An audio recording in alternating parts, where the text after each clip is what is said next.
क्या आप कभी ऐसी रात का सामना कर चुके हैं जब आपकी रूह कांप उठी हो?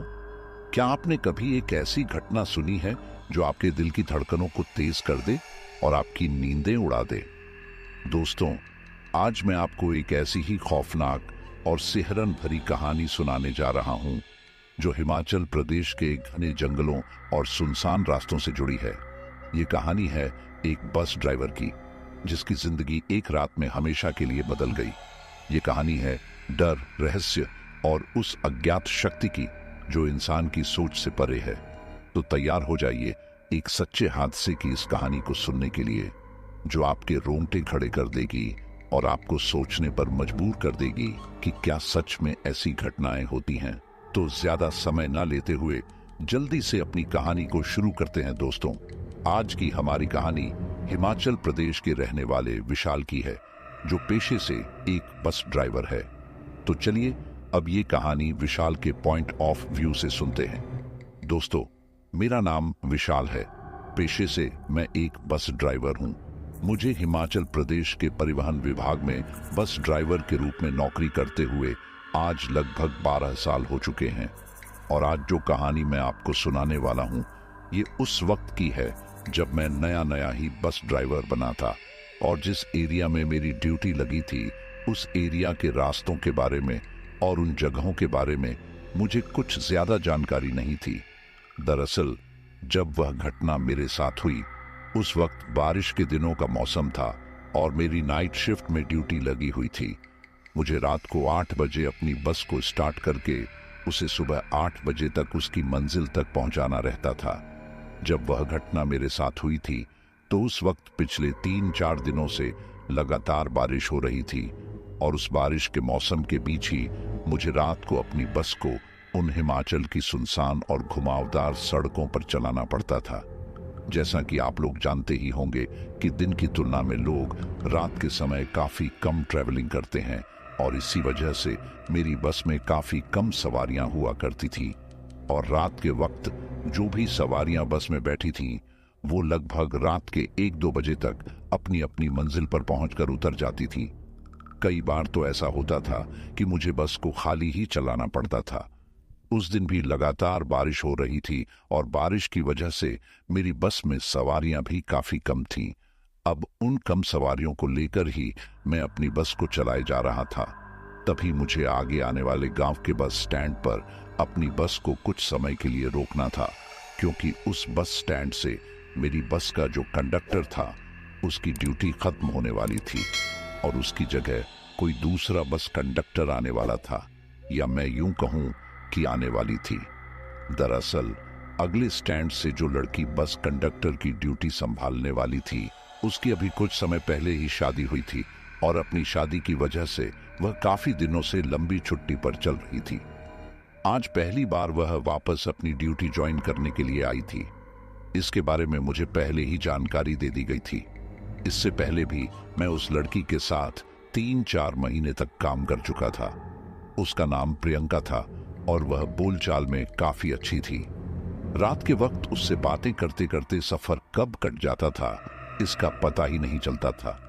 लेकिन उस दिन जब प्रियंका ने उस बस स्टैंड से अपनी ड्यूटी को ज्वाइन किया तो उसके बस में चढ़ने के बाद मुझे उसका बर्ताव कुछ अलग ही लग रहा था।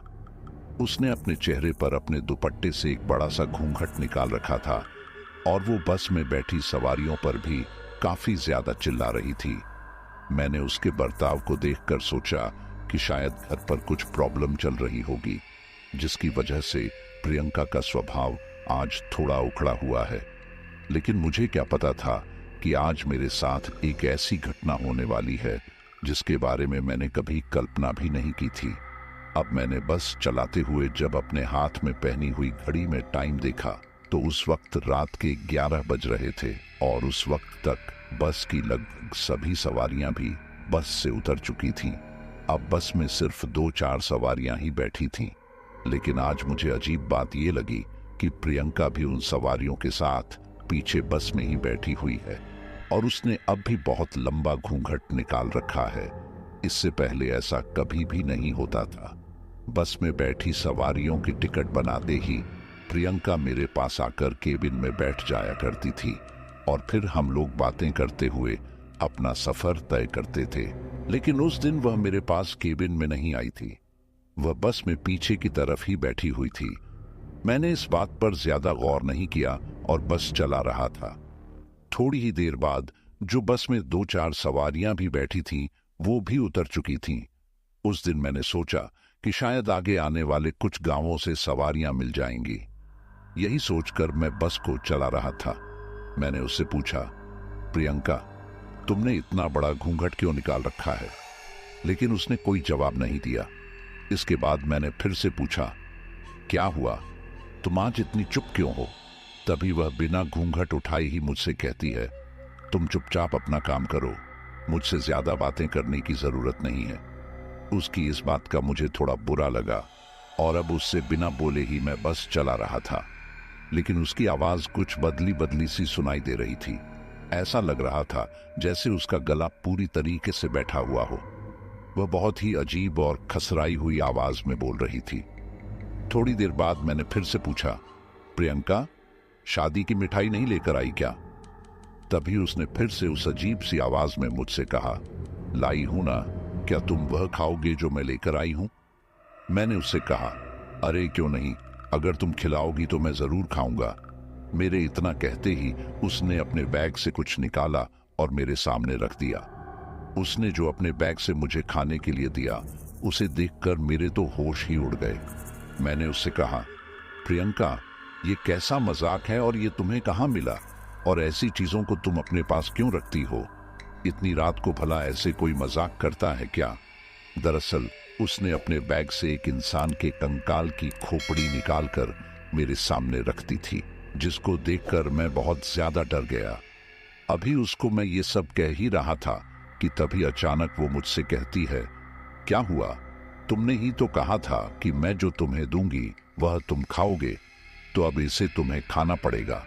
उसके बाद मैं उससे कहता हूं, तुम कैसी बातें कर रही हो? भला कोई इंसान की हड्डियां कैसे खा सकता है? वो मुझसे कहती है, अगर मैं खा सकती हूं तो तुम क्यों नहीं खा सकते? और अगर तुम नहीं खा सकते हो तो आज मैं तुम्हें हमेशा हमेशा के लिए, आखिर आज तुम्हें हो क्या गया है? लगता है इतने दिन घर पर छुट्टी काट कर आने की वजह से तुम्हारा दिमाग सटक गया है। अभी मैं उससे ये सब इसलिए कह पा रहा था क्योंकि उसने वह लंबा सा घूंघट निकाल रखा था और आगे मेरे साथ क्या होने वाला था, मुझे इसके बारे में कुछ भी अंदाजा नहीं था। मेरे इतना कहने पर वह अचानक से मुझे एक अजीब सी भारी आवाज में कहती है, दिमाग मेरा नहीं बल्कि तेरा सटक गया है जो तू मेरे सामने इतना ज्यादा बोल रहा है, वरना किसी की भी हिम्मत नहीं होती कि मेरे सामने एक शब्द भी बोल पाए। तभी मैं उसकी इस बात को थोड़ा मजाक में ले लेता हूं और उससे कहता हूं, तुम में ऐसा क्या है जो तुम्हारे सामने कोई बोल नहीं पाता? मैं तो आसानी से बोल पा रहा हूं। मेरी ये बात सुनकर वो मुझसे कहती है, अब तू ज्यादा बोल नहीं पाएगा। और मुझसे इतना कहकर वो जोर जोर से एक अजीब तरीके की आवाज में हंसने लगती है। उसके बाद उसने अचानक से अपने सिर के ऊपर से वह दुपट्टे से निकाला हुआ घूंघट हटा दिया। उसके द्वारा घूंघट हटाते ही जैसे ही मेरी नजर उसके ऊपर गई तो उसकी तरफ देखते ही मेरी तो हालत ही खराब हो गई। उस वक्त मुझे ये समझ ही नहीं आ रहा था कि ये मेरे सामने क्या बैठा है, और अगर इसकी ये हालत है तो फिर ये बोल कैसे पा रही है। इसके साथ ही अचानक से मेरे पूरे शरीर से डर के मारे पसीना निकलने लगता है और मेरे हाथ पैर कांपने लगते हैं। दरअसल जैसे ही उसने अपना घूंघट उठाया तो मैंने देखा कि उसका सिर ही नहीं है, उसका सिर्फ शरीर का धड़ ही मेरे सामने बैठा है। उसका सिर कटा हुआ था और उसकी कटी हुई गर्दन से अब लगातार खून बहने लगा था, जिसकी वजह से मेरी बस के पूरे केबिन में चारों तरफ खून ही खून हो गया था। अब यह देखकर मैं समझ गया था कि यह प्रियंका नहीं है, बल्कि प्रियंका का रूप लेकर कोई भूत प्रेत या फिर कोई आत्मा या छलावा है। इसके चंगुल में आज मैं बुरी तरीके से फंस चुका हूं और आज मेरा जिंदा बचना नामुमकिन है। अब मैं मुंह से कुछ बोलना चाहता था, लेकिन मेरे हलक से आवाज ही नहीं निकल रही थी। जब मैंने एक नजर सामने की तरफ दौड़ाई तो जिस रास्ते पर मैं बस चला रहा था वह भी आज वो रास्ता नहीं था जिस पर मैं रोजाना बस लेकर जाता हूँ। पता नहीं उससे बातें करते वक्त मैं रास्ता भटक गया था और अब मैं किसी अजीब से और सुनसान रास्ते पर था, जहां मुझे चारों तरफ घना अंधेरा और रास्ते के दोनों तरफ उस वीरान जंगल के अलावा कुछ भी दिखाई नहीं दे रहा था। अब मुझे ऐसा लग रहा था कि जैसे थोड़ी ही देर में बस कहीं पर जाकर ठुक जाएगी, क्योंकि मेरा शरीर अब बिल्कुल भी काम नहीं कर रहा था। मेरे हिलाने पर भी मेरे हाथ पैर नहीं हिल रहे थे। बस अब धीरे धीरे लुढ़कते हुए उस रास्ते पर आगे की तरफ जा रही थी। तभी अचानक वह सिर कटी हुई औरत मुझसे बोलती है, क्या हुआ, तुम तो डर गए। लेकिन उसकी तरफ देखकर मुझे यह समझ नहीं आ रहा था कि अगर उसका मुंह नहीं है तो फिर आवाज कहां से आ रही है। इसके बाद वह औरत उस मुंडी को उठाकर मुझसे कहती है, अब तो तुम्हें इसे खाना ही पड़ेगा, और अगर तुम इसे नहीं खा सकते तो मैं जल्द ही तुम्हें इसे खाने के लायक बना दूंगी। मुझे इतना कहकर वह औरत उस मुंडी को अपनी कटी हुई गर्दन के ऊपर रखती है और जोर जोर से हंसने लगती है। अब जैसे ही उसके अंदर से हंसने की आवाज आ रही थी, वह मुंडी अपने आप ही हिल रही थी। उस मुंडी को देखकर ऐसा लग रहा था जैसे उसमें जान आ गई हो। अब वह मुंडी अपने आप ही इधर उधर घूम रही थी, जैसे कोई इंसान अपनी गर्दन को इधर उधर घुमाकर देखता है। ठीक वैसे ही वह मुंडी भी इधर से उधर घूम रही थी।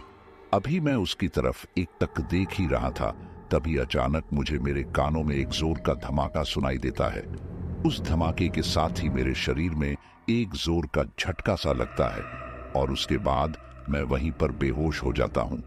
लेकिन जब मेरी आंखें खुलती हैं तो मैं देखता हूँ कि मैं उस सुनसान वीरान रास्ते की सड़क पर पड़ा हुआ हूँ और मेरी बस मेरी आंखों के सामने ही एक पेड़ के पास खड़ी है। जब मैंने थोड़ा अपनी गर्दन को ऊपर करके देखा तो मेरे पैरों की तरफ देखकर मुझे ऐसा लगा कि जैसे कोई मुझे घसीटकर बस से यहाँ तक लेकर आया है, क्योंकि वहां पर पूरी सड़क पर खून लगा हुआ था और वह खून मेरे कपड़ों पर भी लगा हुआ था, जिसे देखकर मैं समझ गया था कि बस के केबिन से मुझे यहाँ तक घसीटकर लाया गया है। लेकिन अब मुझे ये समझ नहीं आ रहा था कि अगर वह सिर कटी औरत ही मुझे यहाँ तक घसीट कर लाई है तो उसने अब तक मुझे जिंदा क्यों छोड़ रखा है। अभी मैं ये सब सोच ही रहा था कि तभी अचानक उस बस के पीछे से वह सिर कटी हुई औरत निकल कर आती है और इस बार उसने अपने हाथ में कुछ कुल्हाड़ी के जैसा ले रखा था। उसे देखकर मैं समझ गया था कि अब यह औरत इस कुल्हाड़ी से शायद मुझे मार डालेगी। तभी मैं डर के मारे अपनी जान बचाने के लिए अपने दोनों हाथों के बल सड़क पर पड़े पड़े ही पीछे की तरफ खिसकने लगता हूँ। अब जैसे जैसे मैं पीछे की तरफ खिसक रहा था, वह औरत एक अजीब तरीके से चिल्लाते हुए मेरी तरफ आगे बढ़ती जा रही थी। मैं उससे यह कहना तो चाहता था कि मुझे छोड़ दो, मुझे मत मारो, लेकिन मेरे मुंह से आवाज ही नहीं निकल रही थी। मैं चाहकर भी कुछ नहीं बोल पा रहा था।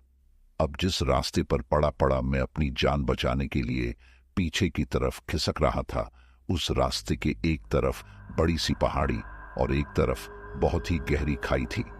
वह रास्ता उस पहाड़ी की तलहटी में बना हुआ था।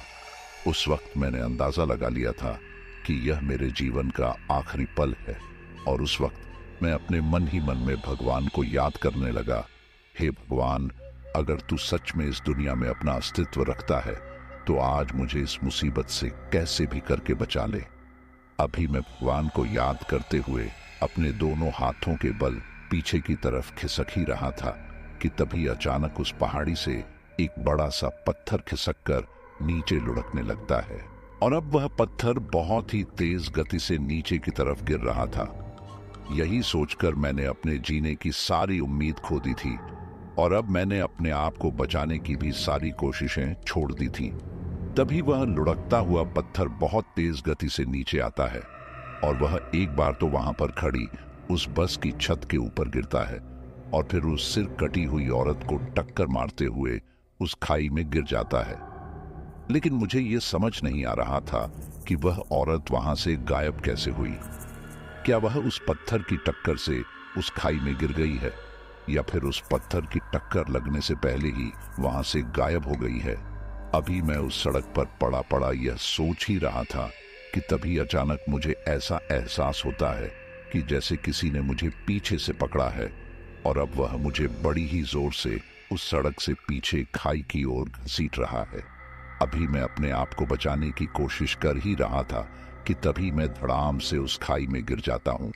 लेकिन उस खाई में गिरते वक्त मेरी नजर एक बार उस बस की तरफ चली गई, और जब मेरी नजर उस बस की तरफ गई तो मैंने देखा कि वह सिर कटी हुई औरत अभी भी उस बस के बगल में ही खड़ी थी। पर अगर वह औरत उस वक्त भी उस बस के पास ही खड़ी थी तो फिर मुझे घसीटकर उस खाई में किसने गिराया, यह मुझे समझ नहीं आ रहा था। अब जैसे ही मैं उस खाई में गिरता हूं तो मैं बेहोश हो जाता हूं, लेकिन बेहोश होने से पहले मुझे यह एहसास हो गया था कि मैं उस खाई में किसी पानी में गिरा हूं, जैसे कि उस खाई में कोई नदी बह रही हो और मैं उस नदी में गिर गया हूं। मुझे ठीक ऐसा ही एहसास हुआ, लेकिन उसके बाद मैं बेहोश हो गया और उससे आगे मेरे साथ क्या हुआ मुझे कुछ भी याद नहीं। जब मेरी आंख खुली तो मैं किसी के घर में लेटा हुआ था और उस वक्त मुझे मेरे कानों में भेड़ों के मिमियाने की आवाज सुनाई दे रही थी। अभी मैं बिस्तर से उठने की कोशिश कर ही रहा था कि तभी अचानक वहां पर एक आदमी आता है और वह मुझसे आकर कहता है, अरे उस्ताद, आप लेटे रहिए, आप अभी उठने की स्थिति में नहीं हैं। तभी मैं उससे पूछता हूं, तुम कौन हो और मैं यहां कैसे पहुंचा? वह कहता है, उस्ताद, मैं तो एक चरवाहा हूं जो इन हिमाचल की पहाड़ियों में अपनी भेड़ों को चराने का काम करता हूं, लेकिन मैं आपके बारे में अच्छी तरह से जानता हूं कि आप हमारे गांव से जो रोजाना बस गुजरती है उसके ड्राइवर हो। मैंने पहले भी आपको कई बार देखा है क्योंकि मैं कई बार आपके साथ उस बस में सफर कर चुका हूं। लेकिन मैं उस आदमी से कहता हूं, मैं तो आपको नहीं जानता क्योंकि रोजाना बस में कई सवारियां बैठती और उतरती हैं। अब मुझे हर किसी का चेहरा याद नहीं रहता। तब वह आदमी मुझसे कहता है, कोई बात नहीं उस्ताद। फिर वह आदमी मुझसे पूछता है, आप मुझे यह बताइए कि आप उस खाई में कैसे गिरे? क्या आपका कोई एक्सीडेंट हो गया था? तब मैंने उस आदमी को मेरे साथ हुई सारी घटना के बारे में बताया। तब उस आदमी ने मुझसे कहा, उस्ताद, आप इसे कोई भगवान का करिश्मा ही मानो जो कल रात आपकी जान बच गई, वरना मैंने सुना है कि उस पहाड़ी वाले रास्ते पर एक छलावा रहता है जो अलग अलग रूप बदलकर लोगों को पहले तो रास्ता भटकाता है और फिर उन्हें किसी सुनसान रास्ते पर ले जाकर मार देता है। इसी वजह से हम चरवाहे लोग भी कभी भी उस रास्ते की तरफ अपनी भेड़ों को लेकर नहीं जाते, और अगर जाते भी हैं तो शाम होने से पहले पहले ही अपने घर की तरफ लौट आते हैं, क्योंकि रात के वक्त उधर जाना खतरे से खाली नहीं है। तभी मैंने उस चरवाहे से पूछा कि आखिर तुमने मेरी जान कैसे बचाई और मैं तुम्हें कहाँ मिला? तो उस चरवाहे ने मुझसे कहा कि उस्ताद, मैं तो अपनी भेड़ों को पानी पिलाने के लिए उस नदी की तरफ ले गया था, पर तभी आप मुझे उस नदी के पानी में बहते हुए नजर आए। पहले तो मैंने सोचा कि शायद कोई मर गया है और यह उसी की लाश है, पर जब मैंने आपको पानी से बाहर निकाला तो आपका चेहरा देखकर मैं आपको पहचान गया था कि यह तो वही उस्ताद हैं जो अपने गांव में चलने वाली बस के ड्राइवर हैं। उसके बाद मैं आपको कल रात ही अपने घर लेकर आ गया था, पर उस वक्त से लेकर अब तक आप बेहोशी की हालत में ही थे। वो तो अच्छा हुआ कि आपको होश आ गया, वरना मैं तो अभी पुलिस में जाकर आपकी रिपोर्ट कराने ही वाला था। फिर मैंने उस चरवाहे को धन्यवाद दिया, लेकिन तभी मैंने अपनी आत्मसंतुष्टि के लिए एक बार मेरा फोन निकाला और जो मेरे साथ कंडक्टर थी जिसका नाम प्रियंका था, उसके कुछ दिन बाद जब मैंने पता किया तो मुझे पता चला कि उन दिनों प्रियंका ने कुछ दिनों की छुट्टी और ले ली थी और वह तो अब तक भी वापस ड्यूटी पर नहीं आई है। लेकिन मुझे आज तक भी एक बात समझ नहीं आई कि उस खाई से नदी में गिरते वक्त जब मैंने देखा था तो वह छलावा वहीं पर बस के बगल में खड़ा था। तो अगर वह उस बस के बगल में खड़ा था तो फिर मुझे पीछे घसीटकर खाई में किसने गिराया?